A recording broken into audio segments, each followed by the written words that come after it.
Morning, Warwick. Morning. Yeah, totally. Good. Good. He should do. Welcome to be with you, you know.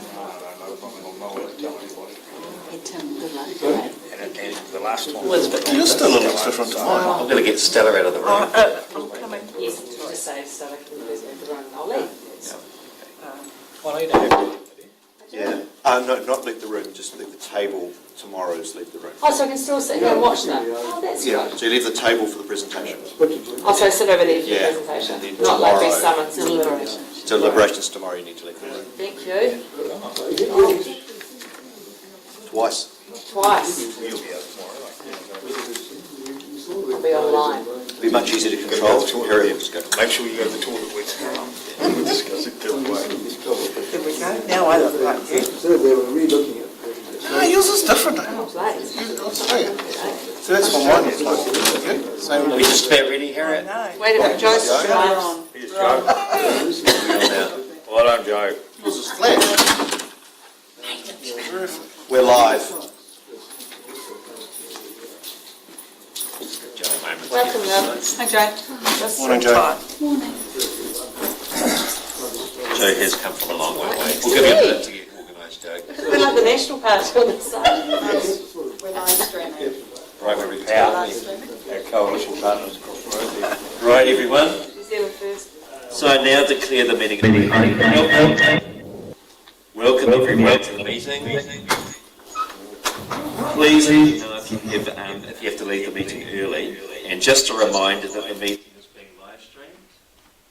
We have a full day of hearing from applicants today, so we will adjourn at the end of the day and reconvene tomorrow at the change time of 10 a.m. to make our decisions.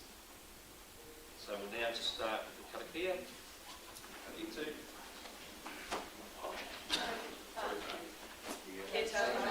Tanga Asmenado, Kiroga Kitina, Kitina Atato, Kiwahi Estigura, Kihikihi, Kitoi Tikuru, Toi Tinana, Toi Tiaroha, Toi Tiaramari, Kia Tuturu, Kapakabawa, Kia Tina, Tina, Huye, Tahie. I call on members to declare any conflicts of interest that they may have in relation to the items on the agenda. Thank you, Stella. Thank you, Chair. I am a committee member of both Kingsway Night Refuge, which falls under the umbrella of Te Whina, and also the Samahama Music Festival. So Thank you. I won't So- partake in this conversation. And Gary? Masterton brass band and the pavement which comes through the Masterton. So I'm going to declare an interest, but I'm not sure actually whether I need to declare an interest, but I will. Okay, thank you. Right, there are no apologies. We don't need to do anything there. So, for decision. The meeting is in relation to the applications received in the Community Wellbeing Grant and Community Events Fund for the 2024-2025 year. I'll hand over to the Manager, Community Facilities and Activities to present the report. Thank you, Grant. Thank you, Chair. This year we have received a total of 29 applications for the Community Wellbeing Grant and 22 for the Community Events Grant.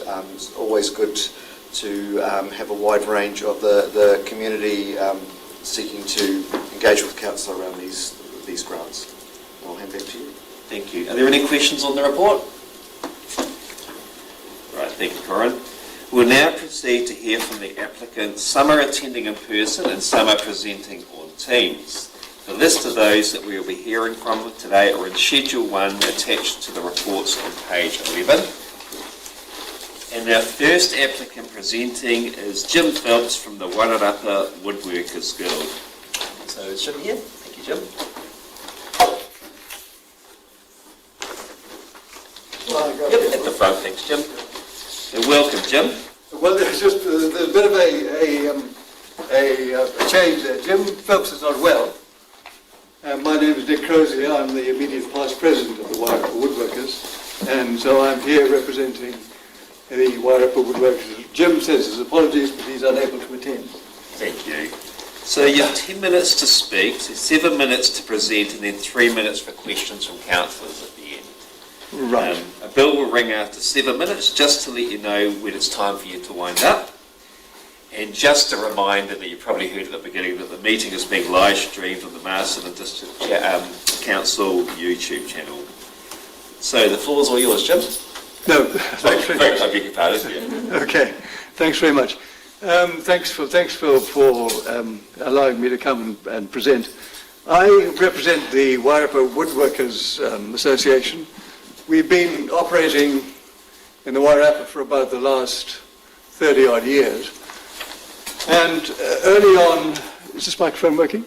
Yeah, I think that's great. Lovely. Early on, we operated out of people's garages, and we really took off in about 2020 when we were lucky enough to get the old trout hatchery from Masterton Trustlands Trust. And what we do is we present courses and give people an opportunity to do wood crafting, wood turning, at the moment wood turning and scroll sawing. So we've expanded our operation so far from two wood lathes. We now have 12 wood lathes and half a dozen scroll saws. And we in fact have people coming in on the weekends, on Saturdays, doing courses in wood turning. And during the week, they then turn their projects that they want to turn. It's been very successful. We in fact have oversubscribed for our courses. We have let's say 12 people turning. It's quite busy. 12 people turning on Saturday afternoons. And during the week, Tuesday, Wednesday, and Thursdays, they also come in. The demographic that we appeal to was previously a similar demographic to the men's shed. Since we've been in the what we call now Trout House, the old trout hatchery, we in fact appeal to a much younger demographic. They're 30s and 40s. Equally split, interestingly, between male and female. And they are enthusiastic woodcrafters.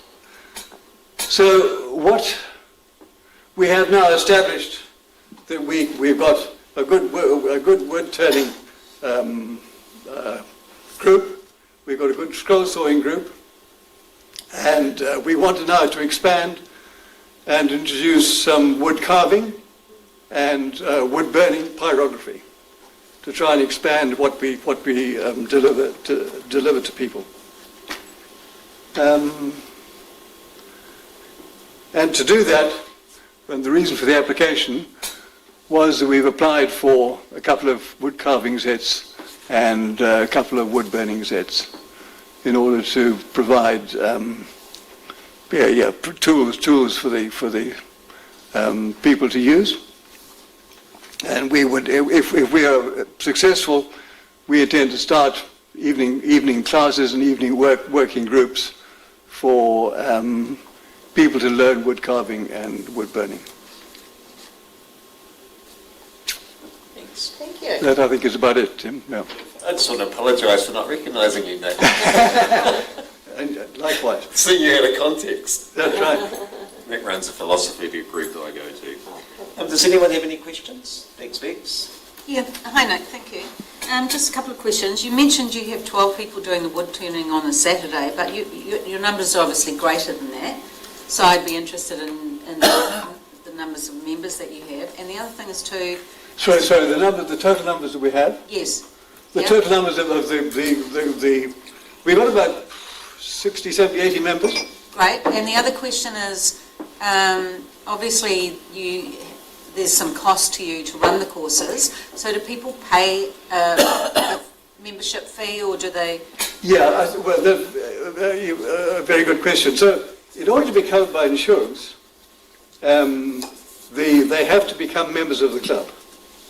Okay, the members of there's a national association which provides cover insurance cover for members. Yes. So they pay $50. But one of the huge advantages we have, because we've got the Trustlands Trusts have given us that facility for peppercorn rent, we charge just above what it costs us for the consumables. Yeah. So we can afford to deliver this at a very reasonable price, I have to say. And it's so we do have to cover the consumables for the consumables for wood carving and wood burning are not that great, but the consumables for wood turning are in fact quite large. So yes, we do. We cover the cost of the consumables and a little bit more, but no, we try and deliver it as close to the cost as possible. Great, thank you. Thank you, Manuel. Kia ora. Thank you for stepping in for Jim. It was interesting to see that you've changed your membership to include females. No, well, yeah, that was again a very interesting point. We haven't changed our membership. The men's shed, which I mentioned, exclude females to their for what reasons? Well, they are set up for men. We in fact just advertised for wood crafting, and women make extremely good wood crafters, in fact. And so we in fact have a 50-50 split now, and they're very good at it. And I was just wondering too, what sort of age range do you cater for? Or cover? Yeah, again a very good question. At the moment we are the wood turning is a 35 to 40 to 55. We avoid bringing in children. The whole issue of police checking and so under the age of 16, we've got one 16-year-old that comes in, but the trouble is we have to have their parents there and all the rest of it. So we're in fact actually picking, young adults. They're great. As opposed to the men's shed, which tends to be retired elderly. And in fact, the majority of the older members, like myself, are in fact in that age group. But we're in fact now attracting a much younger group, which is great. Thank you. Stella? Thank you, Nick. I'm trying to have a little squiz. I couldn't see. Do you sell any of the goods that are created? Sorry? Do you sell any of the creations that are made? He's got a box here of things that we make. So first of all, one of the things we do is we make wig stands. So the short answer is no. Do we sell them? A cautious yes. We don't encourage people to come in and make stuff for sale. Right. It's in fact a group activity. It's in fact actually the majority of people will come in and do stuff and give it away. We do have an outlet down in Carterton, which is the little craft shop down in Carterton, where we do sell small stuff for club funds. Mm-hmm. But we don't, in fact, we're not a commercial organisation as such. What we do is we make hundreds and hundreds of tulips for the Parkinson's Society. We make wig stands for the Cancer Society, for women who are having chemotherapy. A lot of what we do, in fact, is actually designed really just for art's sake and for community issues like that, like these. Thank you. Thanks, Stella. Joe? Thank you, Mr. Chair, and thank you very much for your presentation this morning. So the Woodworkers Guild, is that a professional group? Do you belong to a national professional body being a guild? Yes, there's the National Association of Woodworkers, of which we are a group, and there are a dozen or so, maybe 2 dozen branches throughout the country. Okay. My second question is, do you engage with the carvers out of Pukaha? Yeah, you keep asking very good questions. The issue with carving is we haven't engaged anyone yet. We haven't got the tools, and we haven't got the facility. But at present, Gisborne have a very good traditional carving club. Their club does that very well. We haven't got that stage yet, but that's certainly on the cards. There's a fellow John Woods up in Gisborne that I talk to a lot. But there's a lot we need to learn. There's a lot we need to start doing. As I say, if our grant is successful, we will start the wood turning group in a couple of months' time. Some of the skills are the same. The skills of sharpening tools and the skills of actually tool control are the same. But the other issues of traditional carving is something that frankly we haven't even started to look at yet, but we will. Thank you. Thank you. Any more questions? No, right. Thanks, Nick. We'll let you know the outcome of your application in the next couple of weeks. Thanks for your time today. Thank you. Thanks, Nick. Cheers. Chair, I'll remove myself from the table now. See you. Good to see you. Yeah.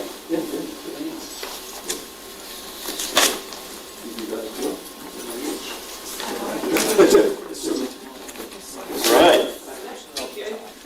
So we now have Bob Francis from the Kingsway Night Refuge. Welcome, Bob. Right, Bob, you've got, heard this all before, but I'll go for it one more time anyway. You've got 10 minutes to speak, 7 minutes to present, and then 3 minutes for questions at the end from everyone. And a bell will ring out to 7 minutes to let you know when it's time for you to wind up. And just a reminder that the meeting's being live streamed on the Masterton District Council YouTube channel. So the floor is yours, Bob. Thanks, Tim, and very good morning. Thanks for the opportunity. I just note, alongside myself, 3 other key members of this little group that's been working hard on this initiative, and that's Stella, Lynn, and Tracy Graham, who has been amazing, really, and of course the link to, she works with REAP, but also to Terrafina, which has been majorly supportive. So the homeless situation is international, it's certainly national, and it's very hard to get a real assessment of the numbers, but our estimate is that there's in excess of 12 that are extremely in the extreme homeless category. There's a number living in cars, and so the real number is probably closer to 20, and it comes and goes a bit as people find a way forward. Some it takes a long time. So the new facility at 45 Bannister Street will house 10, and we have 3 cabins which are basically almost operational now, and we've at a very good rate. The facility will cater for men and women, no children or families. There'll be a breakfast and a meal each day, all supplied by community churches and groups. There'll be sanitary facilities on site, and they're just being installed at the moment. It's a very smart little setup. The facility will open from 6 p.m. in the evening, and will close around about 8. So they get breakfast in the morning, then they'll head out again. So it's not accommodation full time, but it's providing support during those crucial hours of the evenings, and also 2 meals. We've been working really closely with Masterton Police in a very supportive way. And it's really interesting. They've got 2. They know where they are, where they've been, and what their potential is.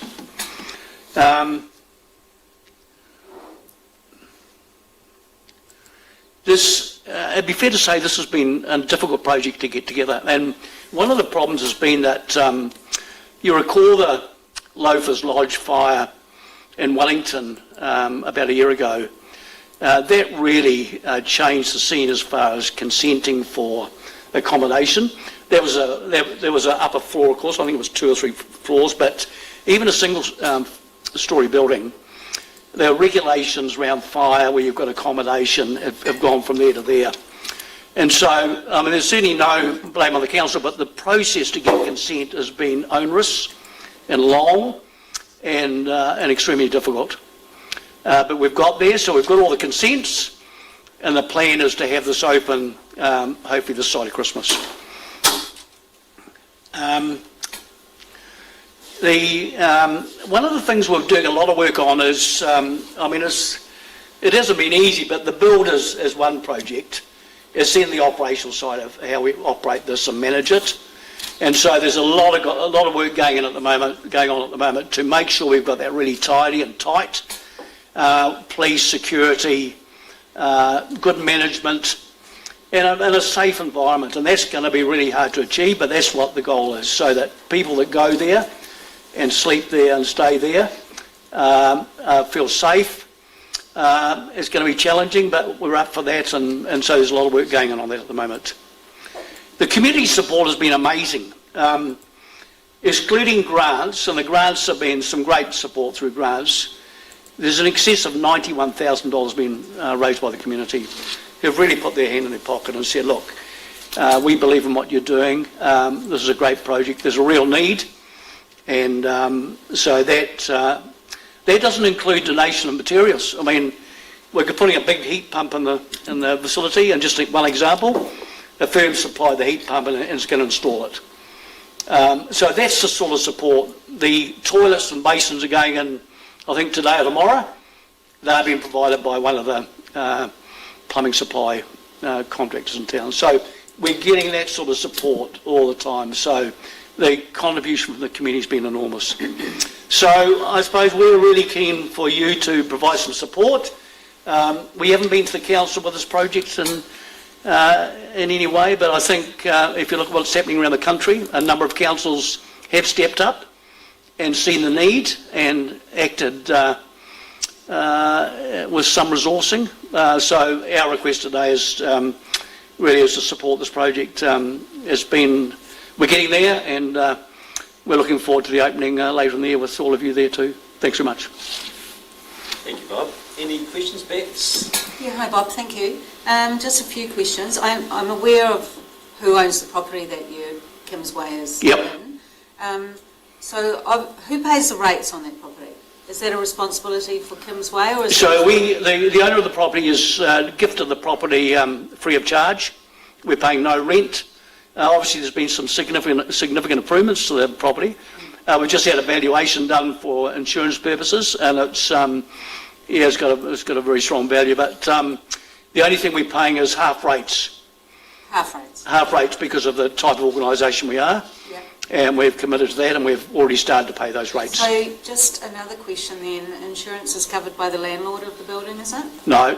That's our cost. That's yours as well. Yep. And one other question, you said council haven't assisted thus far, so with your consent process and things like that, you've just been paying for that as per any... We've paid the full charges. Yep. One of the problems also, we've had to involve an architect, and though we've had sort of a bit of discount on there, I mean, every step of the way, as we lodge a building consent, we've had to go to Hamilton to a fire engineer, who's had to provide a sign-off on a lot of the details of the build. And of course that's been quite onerous too. So we've been paying full costs for most of those charges. Okay, great. Thank you. Butterwell? Thank you very much. I might have missed it, but can you tell me how many people it would cater for Kimmsway for one night? How many, what's the maximum? No, there's no set days that they can stay there. No, they can. No. How many people will it accommodate in one night? I see. So we've got 10 inside the hall and 3 in the cabins. So the cabins with you could probably with guys or with females you could have a couple in some of the cabins, but effectively 3 cabins for one people, but could effectively have 2. And 10 in the big hall. Gary? Bob, what's the shortfall that you've got at the moment? Do you know, or is there, it's an ever-going thing, is it? I take it. Yeah, we're getting very close to covering the cost of the build. I mean, the challenge we'll have going forward is the operational side of it. So we're going to employ a manager, would be part-time. I mean, Gary, as I said earlier, one of the things we're putting a lot of effort and time into is making sure that once this is open, it's going to operate effectively and safely. and be the right place for these people. And there's going to be some costs there. Obviously, the police are indicating they'll come every day if need be, every night. But we're looking at spending a bit on security. And of course, we've got that management side of it. So, yeah. So there's we can provide, in a short period of time, a budget for the operational side of it. We're doing a lot of work on that. So. Thank you.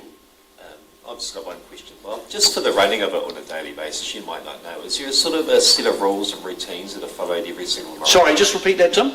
So for when it's actually open, are there rules and routines that are in place Totally. every single night? Yeah. There's been quite a bit of work done on that. You're right. That's going to be quite, and they'll be up on the wall, and so people that go there will have to abide by some. Obviously, these people are going to effectively live together for the evening, and that's going to be, really important. Craig? Thanks, Bob.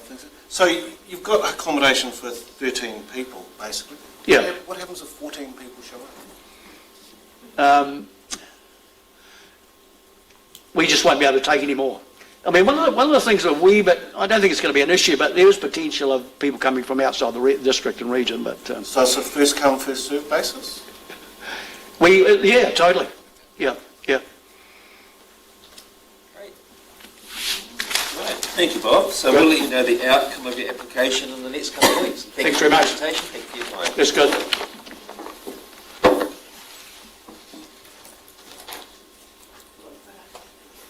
Welcome back to the table, Scott.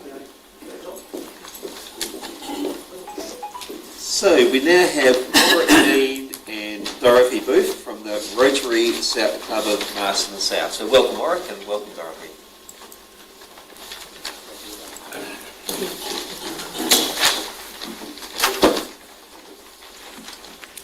Thank you both. You've heard it before. I'll go through it one more time, don't worry. You've got 10 minutes to speak, 7 minutes to present, and then 3 minutes for questions from councillors. And a bell will ring after 7 minutes, and you'll hear to wrap up your presentation. And just a reminder that the meeting's being live streamed on the Masterton District Council YouTube channel. So the floor is yours. Well, thank you very much for the opportunity. What we're proposing, the Masterton South Rotary Club are proposing, is to run a Christmas fair on the 7th of December. How it all came about is, if you remember, Martinborough had a fair in their Christmas period after COVID because they couldn't hold their normal fair. And they have given us the opportunity to take that over here in Masterton. Masterton doesn't have any annual event free of charge. Similar to Martinborough has the Martinborough Fair, Featherston has Booktown, Carden has Daffodil Festival. Those are all free events for the public. So we are intending to do the same we're closing down Queen Street, and we are expecting what our budget is, which is 150 stalls with a maximum of over 200 at this stage. We're expecting around about 15,000 people to attend. We're advertising in the Lower North Island, Manawatu, Moginui, Napier and all of the Wellington region. The first time is going to be the hard one. We've got to get it right, because as we want to continue this the following year, we have to actually get more support from the store holders. We've been round to all the retailers down Queen Street, and we've had very good response from all of them. There's no objection at all from anyone. We have also had very good response from the Masterton Business Association, who are going to run a window competition in conjunction with the fair, and they're completely organising that. We're looking help from the council to promote this. We're promoting this. That's the brochure that's gone out to store holders and also to retailers. Retailers have been invited to take part in the fair at no charge to a retailer. They set themselves up in front of their premises. And it's basically, first time is going to be, as I said before, is the hard one. The response we've had from other organisations, with working with council, we've had one meeting so far and we're intending to have another one shortly to bring them up to speed with what is planned and making sure we've covered all the bases. We've had good response from the rubbish collection side of things with Earthcare. They've come on board and supporting us there as well. Basically, that's all I can tell you, so open for discussion. Thank you, Warwick. Thanks, Dorothy. Any questions, anybody? Thank you, Bex. Yeah. Hi, Warwick. Dorothy. Have there been any costs thus far that you've had to pay to council for holding the fair or anything like that? Not to council as yet, no. Okay, thank you. And Craig, thank you. Thank you for the presentation. You said earlier that you're shutting down Queen Street. Is it all of Queen Street, or will just be as to the amount of stall holders you get? Well, it will be the number of stall holders we get. We are planning at this stage to shut it down from the farriers, the roundabout, down to the Regent Theatre. Okay, thank you. And on that too, Warwick, what time are you expecting the fair to start and finish? We close the street off at 5 o'clock and it reopens at 5 o'clock. Okay, great, thank you. And you've had a number of registrations already? At this stage, we have 116 confirmed stalls. Fantastic. And they're still coming in. That's great. Very exciting. Any more questions, anyone? No, right. Thank you both. So we'll let you know the outcome of the application in the next couple of weeks. So thank you for your time. Thank you very much. Thank you for your presentation. Thank you. Thanks, Warwick. Thank you.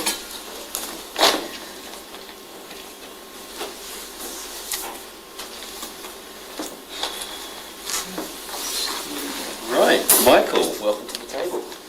Thank you. So Michael from Access Radio, you've got 10 minutes to speak, 10 minutes for your presentation, 7 minutes to present, and then 3 minutes for questions from council. A bell will ring after 7 minutes to let you know when your time is coming up to wind up. And just a reminder that the meeting's being live streamed on the Masterton District Council YouTube channel. So the floor is yours, Michael. Kia ora koutou. Hey, what a great thing, Bob's refuges. I just want to say how much I think that's an important thing for us to have. But I'd also like to say first that how much I appreciated what His Worship the Mayor said at the recent Filipino Society celebration night. Gary referred to us, Access Radio, as our radio station, and that's just the sort of community ownership that we aspire to. So thank you for that, Gary, for acknowledging that.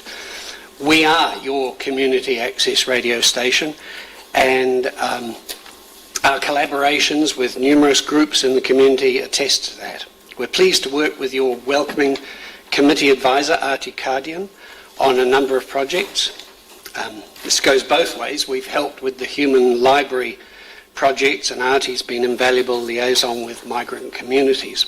And thanks to her, we have programming from the Filipino and Sri Lankan communities, and other possible users are emerging through her assistance. We ensure that we promote Masterton District Council advisories and news, and we air programs from organisations you support, like Aratoi, the Archives and the Library. We're looking forward to a program from the Youth Council, which Stella's developing. We count our council contacts as good friends and hope to continue to benefit from these two-way relationships. Of course, that's just the tip of the iceberg. We have 40 local program maker groups, each representing whole communities and with more than 100 participants. We support young and older people, artists and historians, people living with disability and people recovering from addictions and other difficulties. We broadcast in numerous languages, and of course we enjoy a special relationship with tangata whenua. All of this makes for a diverse cultural smorgasbord, and ultimately, we think fosters understanding and inclusivity. Access to the services we provide is not available anywhere else in our region, and we thank you for your support in maintaining and developing those services. Ngā mihi kia koutou katoa. That's about it. Michael Biggs. Hi, Michael. Welcome. Thanks. You mentioned the Sri Lankan and Filipino communities. Do you do anything with the refugee? Yes, the Ahmadiyya community has been doing a program since they arrived. There were already some people from that community here, so we were ready straight away, and Right. they've been doing Yep. programs for a few years. Thank you. And my other question is, do you work with some of the colleges as well? We don't do regular work with the colleges. We have a Livewires program with primary schools. Okay. College stuff has tended to be on a one-off basis because they find it difficult to fit in with the curriculum and their schedule. So sometimes we provide specific one-off things. Yeah. One other question. I know that you get rate relief because you're in We do. Masterton Trust building. So you have to cover otherwise your normal operating expenses like power and... Oh yeah, everything. We get charged a building maintenance charge, which is, I guess, to cover their costs, and then the rest is they define as a rental concessional rental grant. But yeah, everything else, and we've got, being a radio station, we've got very expensive internet costs and power and all the rest of it. And how many staff? Two. Three now. Yep. Oh, three. Mhm. Okay, thank you. Much appreciated. Stella. Could you just explain to the group around their sort of, if we were to face a terrible emergency, how would Access Radio benefit our community in that sense? Well, we are in an earthquake-prone building.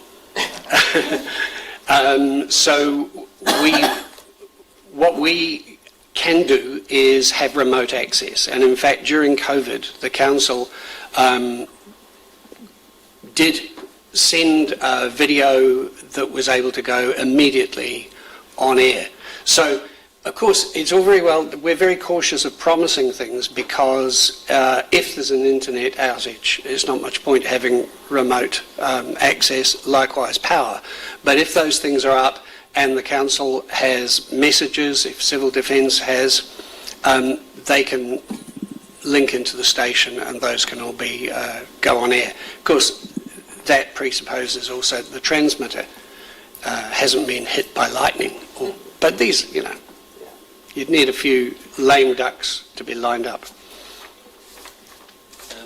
Michael, could you just describe a typical day of what would be on air on Access Radio? Like today, or you start tomorrow? I guess the wonderful thing about Access Radio is there's no typical. About maybe 60% of our programs are live, so we have program makers at the moment. In fact, Camille, who does a program called Everyday People, it's about, Kieran McAnulty is on air talking with her right now. He's an everyday sort of guy. Then we might have the Sri Lankan people. Will they come in at 4 o'clock? But there might be pre-recorded programs. We have a remote recording service that goes round to anybody who's too far distant from the station to do regular programming. So Marina goes all the way down south and all the way, anybody, in fact disability access is an issue there, so the Mahi Tahi Tātou Trust has a remote clinic, a recording clinic at their place. So there'll be scheduled pre-recorded programs and then programs of live people turning up, amongst which is the Livewires Schools program. Yeah. Have you heard back from Carterton District Council, and do you get money from South Wairarapa Council as well? Yep, we just heard back from Carterton, who've given us 2,000 for this year. The last time I applied to South Wairarapa, that was unsuccessful, but I've just put in another application. It's an awkward situation, is that if we get no money, we would still do exactly the same thing down there, because otherwise we're disadvantaging people because of their remoteness. So if they gave us $1 million, we'd do it, and if they gave us nothing. Great, thanks, Michael. Any more questions, anyone? No, right. Thank you, Michael. We'll let you know the outcome of your application in the next couple of weeks. Thank you. Thank you. For your presentation.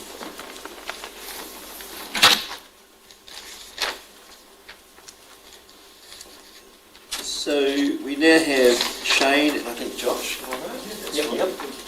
From the Youth Line Central North Island and the Wairarapa branch of that organisation. So welcome, Shane and Josh. Thank you. So you have 10 minutes to speak, and 7 minutes of that will be to do your presentation, and then there'll be 3 minutes for questions at the end. So the floor is all yours. No worries. Thank you, Mr. Chair and councillors. Josh and I are imposters. We're not. Josh and I are not based here. I'm the CEO for Youth Line Central North Island. Josh is our clinical lead for youth development and counselling. Our team are actually out on the ground today working, so they're unable to be here. So Josh, Luke and Erin and Bethany are unable to be here, so we're stepping in. And that's part of my role too, is to go around and talk to groups and councils. So just very briefly, I don't want to take up too much of your time this morning. I know what it's like to sit on the funding committee, and there's lots to go through. But Youth Line Central North Island, I want to be really clear about this, as an organisation that's been in existence for 50 years now.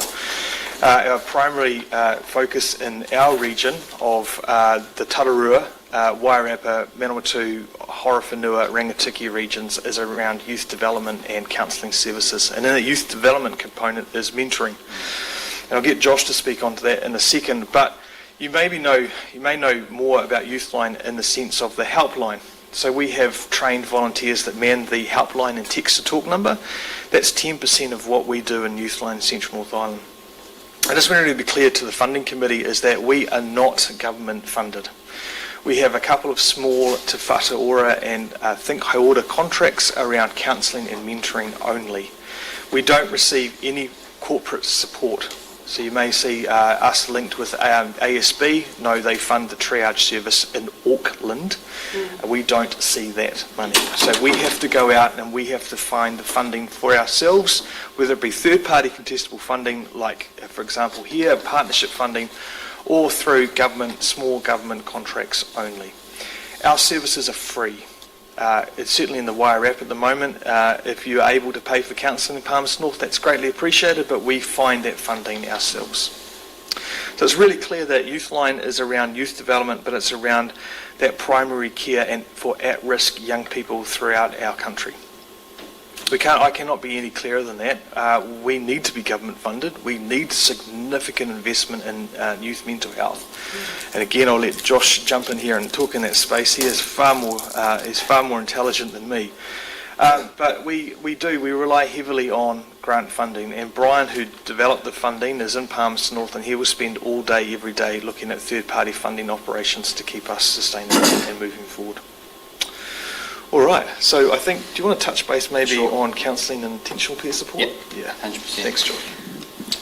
So yeah, again, thank you for the opportunity this morning. Counselling and intentional peer support. So we have a team here in Wairarapa and then also in Palmy. Mentoring, intentional peer support is how I look at it, because it's grown in its capacity over the last few years, yes.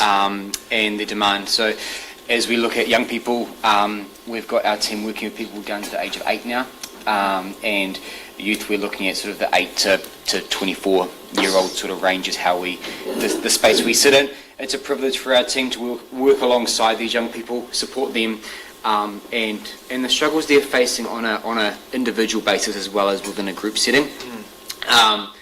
Our youth development team holds 2 really significant roles, one being that we go into schools. I know that our team at Masterton is in Makota College, working alongside some young people in that space. That's right. Currently. And out of those programs, a lot of the time is when we start seeing the individual one-on-one mentoring come to the surface. We notice young people, and we work in collaboration with those communities to recognise young people that may get some benefit and some support from one-on-one intentional peer support on an ongoing longevity basis. Our team, so my role in this sense is as we've noticed the increasing need grow in this space for young people, our team get external clinical supervision once a month to support them in their practice. We also have peer supervision, internal supervision in that space to be able to collaborate and work in a strengths-based, predominantly narrative approach in terms of how to re-story young people's experiences so that they can then thrive and become walking towards a value-led life is essentially where it comes from. And there is a big component that's stepping into the space now where also cultural competency and cultural supervision is a really big piece of our work as well, which is really, really key. Absolutely. And that's an exciting part of our journey at this point in time. Yeah. You'll see in Brian's application for funding that we're doing programs in schools, but I think it's worth noting too that the greatest growth we're seeing throughout our region is mentoring. Not every family can afford counselling services. They are expensive. We can get some funding through I Am Hope, which is an amazing ability for us to help sustain our counselling. But it's that need one-on-one mentoring that's been our biggest focus. Almost at points, certainly around in the Manawatu, 300% increase in demands for mentoring. Schools really appreciate our program, delivering sort of one-on-one to small groups around sort of behavioural issues or whatever the school might need. But 2 years ago I went round and visited the Coles here with the principals and sat down and met with them, or had an opportunity to present. All of them said of the 26 schools that we need more youth services in the Wairarapa and South Wairarapa region. We're here, but we acknowledge too that we're only a very, very small cog in what is a very big machine. So we're also here to support other organisations as well, work with them as well. So we certainly don't want to come down here and, from the other side of the hill. We're here to work within the community and the community's needs as well. I just wanted to be reasonably clear on that. Youthline CNI appreciates any level of funding that we're given. So if we receive $2, we receive that with thanks, and when I mean that most sincerely. If we're awarded more than that, or as what we've asked for, we greatly receive that and appreciate what you can give us, and I mean that wholeheartedly. Yeah, I guess that's us really in a nutshell, folks. We've got plenty of work to do, and we just really appreciate the ongoing, or the opportunity to be in a partnership with the council. Thank you, Mr. Chair. Gary. Thanks, Shane and Josh. Could you just to clarify, you've got a Wairarapa branch. Have you got a Masterton office? Yes, we have. We've got 2 office spaces that we rent at the Wairarapa Community Centre, and it's been in operations, if I'm right, since February of last year, 2023. Thank you. Yep. Stella? Yeah, thanks, Tim. Thank you, and I appreciate the work you do. I've got young children, so Yeah. I'm in that space. Just around the schools within Masterton, how many exactly? I couldn't see. I know that you talk about Wairarapa, but I'm interested to know how many schools you'll be going to in actual Masterton. Absolutely. It's worth noting to the committee that our capacity is only around 15 hours per week for each youth worker at the moment. That's all we can afford, and that's all they're available. So we're currently in 1, plus we're working on two other schools. But again, we're also doing that mentoring component as well. So it's just not stand and deliver, but it's also more that one-on-one as well. Thank you. Yeah. Joe. Kia ora. Thank you, Shane. Kia ora, Joe. Kia ora. Yeah. Do you work with the likes of Hauora and the other Māori organisations that deliver programs to rangatahi? Yeah, so we've met with the local iwi down here, here in Masterton, and forgive me where their location is exactly. Had a kōrero with them around the services they provide as well, but also too just a verbal, let's try and work together where we can, without standing on each other's funding as well, which I'm quite conscious of. Yeah. Marama, thank you, Marama. Josh. Do you get people as young as 8 home again? Yes, ma'am. We have our arts therapists working with a 5-year-old who lost both their parents. They just phone in. So yeah, sorry. The helpline, you can have parents ringing in asking, mostly young people using that service. 24 hours a day, 7 days a week, where we have our volunteers on there as well. But as I said, it's only 10% of what we do here at Youthline. CNI, we do a lot of community outward, one-on-one focused work. Yeah, I just want to be really clear because we can quite easily get swamped by the helpline, but actually our main 90% of our work is actually boots on the ground. Yeah. How many people do you have working in Masterton? So we've got 2 part-time youth workers and an intern psych student, Bethany, who needs something like 500? 500 hours for a psychotherapy placement. Yeah. So we also do have placement students for social work in Palmerston North and counselling, as well as we try and build our industry up. It's very hard to get qualified people here who can work on what we offer and the hours we've got. So we're slowly building up hours and capacity here in Masterton, very slowly. And what is the need? What's the number that you get referrals? So again, Just the Masterton, sorry. Oh, just in well, it's just we can have as many referrals in the school as we can possibly handle. So our full line of 15 hours each for each youth worker is full. Yeah. If I had 40 hours, it'd be 40 hours. It would be full. Yeah. It's a great question, but I can't give you. We've got a waiting list of 150 young people. I can't tell you that because we simply just don't have that. We're only been able to work with what we can, rather than try and build an expectation that we'll meet with you. That's just as harmful. Yeah, that's okay. Hopefully I've answered. Sorry, I have one more question quickly. I see that you run the 0800 numbers. Do you do an analysis of the calls coming in of the location? Not people, but the location? No, we're unable to tell location. So our help centre will take calls from Chatham Islands, Invercargill, Auckland. Could be anywhere, Joe. Yeah, I was just wondering if you had an analysis to give to us about the numbers of calls you get and if anyone knows called or well, it's the texts. Well, at Palmerston North, we're able to break it down. We'll receive 10,000 texts a year. Nationally, we're just under 300,000 texts alone. So I can pull more figures out if you wish. That's fine. But again, I go back to the main thing is that that's only 10% of what we do. I get it. Yeah, again, it's the boots on the ground, but not so many calls, a lot more web-based chat or text chat, a lot more of that. The Youthline New Zealand was able to get funding out of the Misuse of Crimes Act to redo a brand new software program where now so for all helpline volunteers, we've now each got a phone line in through voice over the internet. So we can actually all take calls, whereas before we were restricted to only like four to six lines, which is ridiculous. But that's what we could do. So yes, long story short, we're able to give more of a statistical breakdown.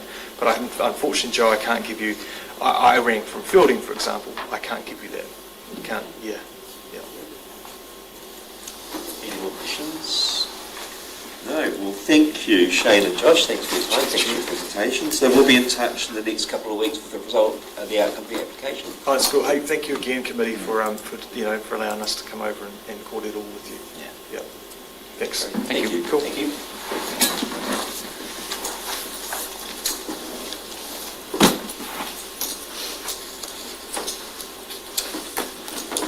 Right, and welcome to the table, Rebecca Johnson from the SPCA. The real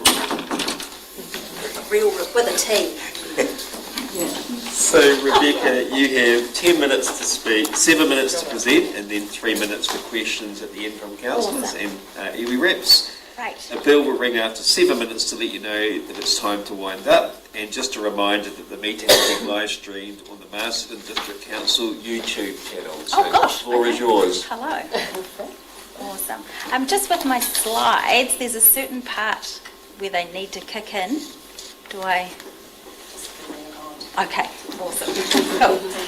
Great. So, thank you very much for having me coming to present to you today. So my name is Rebecca Johnston. I am the Centre Manager for the Masterton branch of the SPCA. And we are very, very grateful for your continued support. Over the last 6 years, it's been invaluable, and we look really forward to continuing this relationship. I've got a little quote. Together we can continue to make profound difference in the lives of both animals and people in our community. Today we're asking for $8,500 to help us cover the operational costs of providing essential animal welfare services to our region. This funding will enable us to continue to grow our network of volunteers and foster carers and offer vital support to our community members. The Masterton SPCA's core mission is to protect and promote the welfare of animals, alleviating pain and suffering of those who are abused, neglected or abandoned.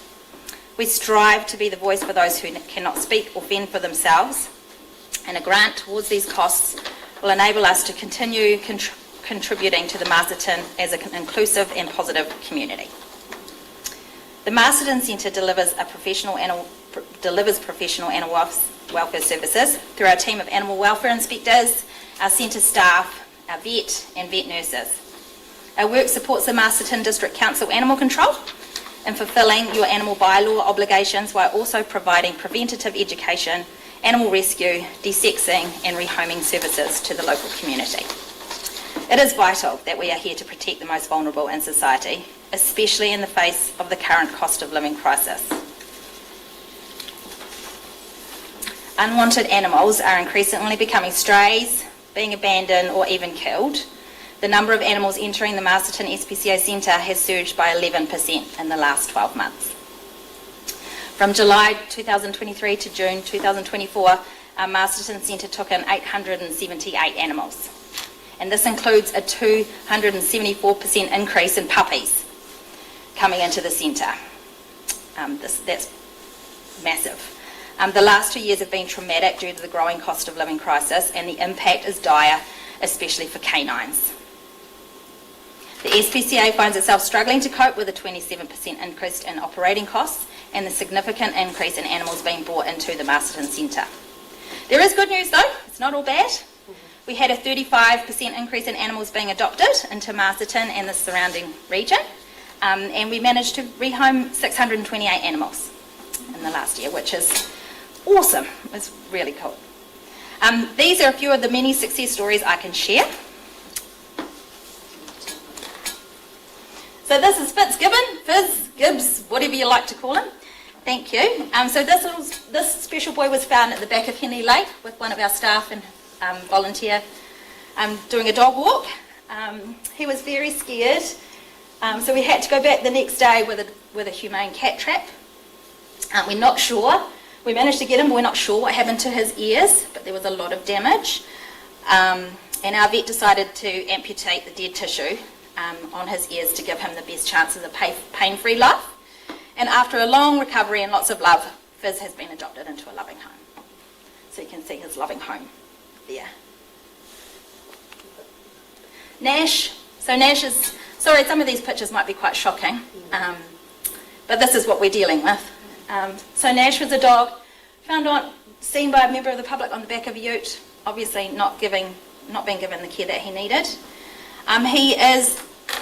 He has been in our care for the last 3 weeks and he is thriving. So he is, putting on weight and doing really, really well.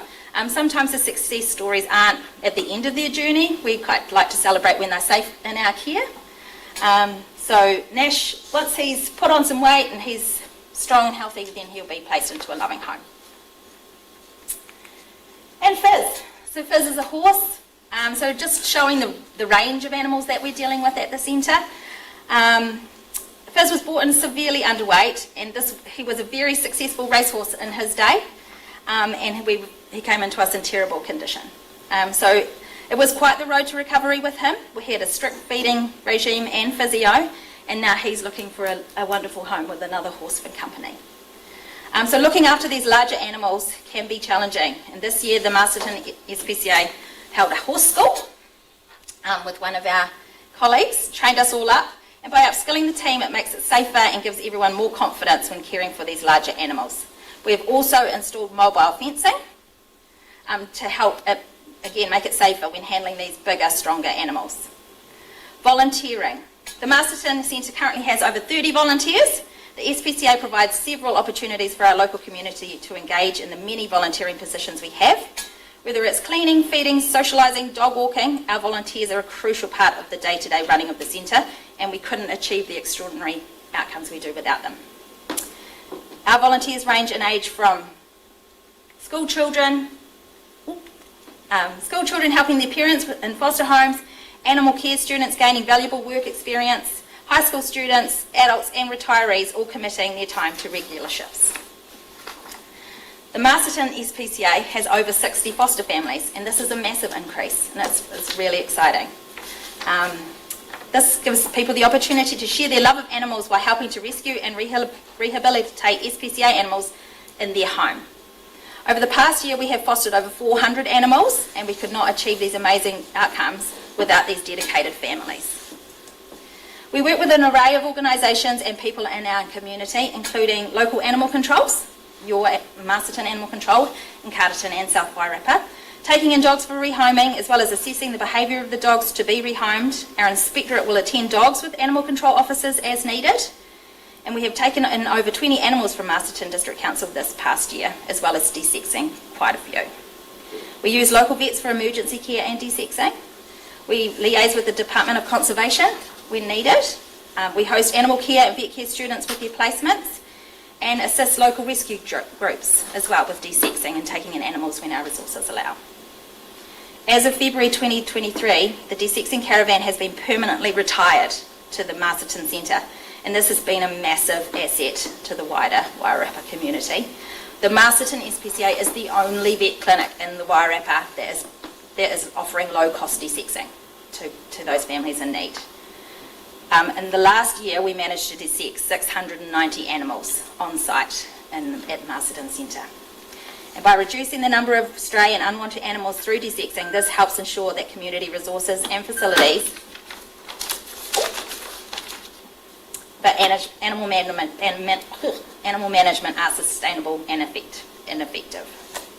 The SPCA is completely funded by public donations with very little support from the government. The only reason that we are able to do what we do is because of the people who support us and donate. I would like to thank you again for your time. Thank you, Rebecca. Any questions? Yes. Joe? Sure, thank you for your presentation. Oh, thank you. These Fizz and Nash, the owners, does the SPCA prosecute or...?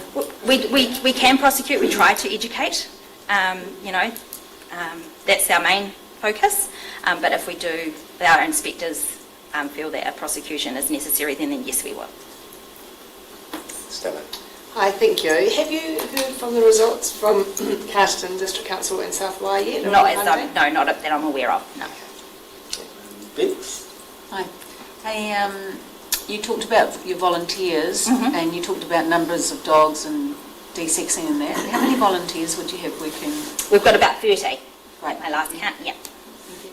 Gary, thank you. Thanks, Rebecca. In terms of permanent staff, how many permanent staff have you got? So there on the animal care team, there's myself and there's 4 others. We're all part-time. Part-time? We're all part-time, yes. We have a vet that's in twice a week and a vet nurse, and then there is animal welfare inspectors that cover the Wellington region, which includes the Wairarapa. Okay. And Stella? Sorry, just so I'm clear. So you talk about the 878 animals that came in over the last year. That is solely from Masterton area, not Carterton or Greyton, just Masterton. Like, wow, that's huge. Any more? Oh, Barnabas? Thank you. When you take the dogs off the owners or the animals, Yes, yeah. do you sometimes get bad behaviour from the owners? Yes, we can do. Yes, yeah. I mean, we're putting owners in a very stressful position, and it can be quite confrontational. Our inspectors have a lot of training in tactical communication, and we do that at the centre as well to keep ourselves safe, but also to kind of de-escalate any situations. But when you're taking somebody's animal, they're not going to let you take it willingly, and we're only taking it if it's in the best interest of the animal at that time. Like I mentioned before, we do try and work with the owners and educate so we can prevent these things, these animals getting into these positions. Thank you. Right, thank you. Thanks, Rebecca. So we'll let you know the outcome of the application in the next couple of weeks. Awesome, thank you very much. And thank you for your presentation. Thank you. So we'll now adjourn for morning tea, and we'll reconvene again at 10:25. Thanks, everyone.